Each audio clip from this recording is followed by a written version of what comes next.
Hey y'all, it's me, Miss Ashlands1 on YouTube, Kat Hcg on Facebook, and now you can follow me on Twitter at 123acg.me.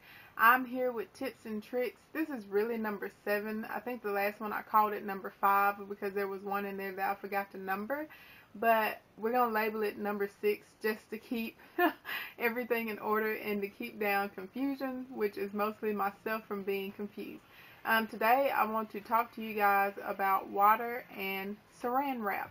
I know I've mentioned saran wrap before in some of the other tips and tricks vlogs, but I think I referenced to it as far as wrapping your waist to help shed some inches. Today we want to talk about it is how it keeps your vegetables fresh, your produce fresh. Much fresher than putting it in a Ziploc bag. You guys know cabbage is one of the foods that we can have on protocol. Normally, you slice the cabbage, you only have about a week to eat it before it starts going bad.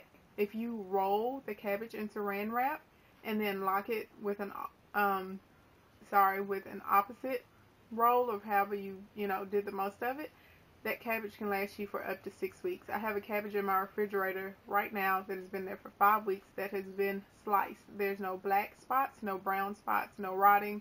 That saran wrap does the trick as far as keeping the air out. It works with cucumbers, it works with tomatoes, it works with apples, it works with lettuce. Basically, it works with spinach. Basically, I'm telling y'all, get y'all some saran wrap and save yourself some money. It's very expensive when you choose to go to a healthier lifestyle. That grocery bill can just skyrocket and go up, up, and up, and up, and it's amazing. You can leave the store with, 2 or 3 sacks full of food and be at $60 or $70, when before for $60 or $70 when you were buying things that weren't the best for you, that did not adhere to this protocol, you could have a buggy full of food. So I know you guys are tired of throwing away, your produce because you can't eat it fast enough, or you try and buy in bulk so that you can't go to the store. So that you don't have to go to the store. Try some saran wrap. Seriously, it'll help. Tip number 2, or trick. Well, it's a tip for today.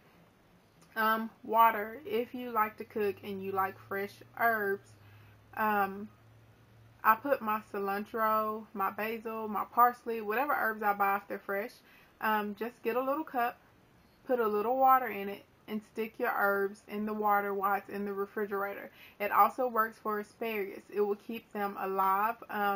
Your lifespan for those herbs and your asparagus is going to expand by almost 2 weeks. And they will drink the water. Remember that they are living. They are plants. So just check the water, make sure it stays filled. Don't fill it all the way up to the brim or you're going to get a bunch of soggy leaves that start to decay. Just a little on the bottom so that the roots are getting some, and look at it every 1 or 2 days because it will be drinking the water, and add some more. The next thing that I want to talk about, oh my god y'all, I should have wrote this down on a notepad. I'm trying to get quicker with my vlog so I'm not as long-winded. Let's see, I talked about saran wrap. I talked about the produce. Oh, the next tip, join the recipe club at www.123acg.me. There are literally hundreds of recipes for P2, P3, P4, and even for loading. I commonly get asked, what do I load with? I know it seems simple, but a lot of people really don't know where to start. Everyone that starts HCG doesn't have terrible eating habits, and so it's hard to imagine, stuffing yourself with that much fat. Anywho, loading is an art. You must be organized. You should really be trying to eat every 2 to 3 hours, and you should make a list of what to load with so that you don't mess up your load days. But like I said, join the recipe club. Hundreds of recipes for P2, for P3, for P4, and it's way better than throwing some salt and pepper and vinegar on a chicken and eating it on top of a lettuce salad every day. Add some variety to your life. It's one of the easiest and the best ways to stay on track with protocol. The number one gripe I get from people is that they don't know what to eat and they don't know what to cook. So go and make it easier on yourself. Anyway, those are my tips and tricks for today. Hope y'all enjoy them. If anybody tries the saran wrap or to put water on their produce, I know I do it and I know it works, but take some pictures and stick them on my Facebook or something so people can see and so that they know that it works, y'all. It's going to save you a lot of money, and it's also going to save you some trips to the store. Talk to y'all later.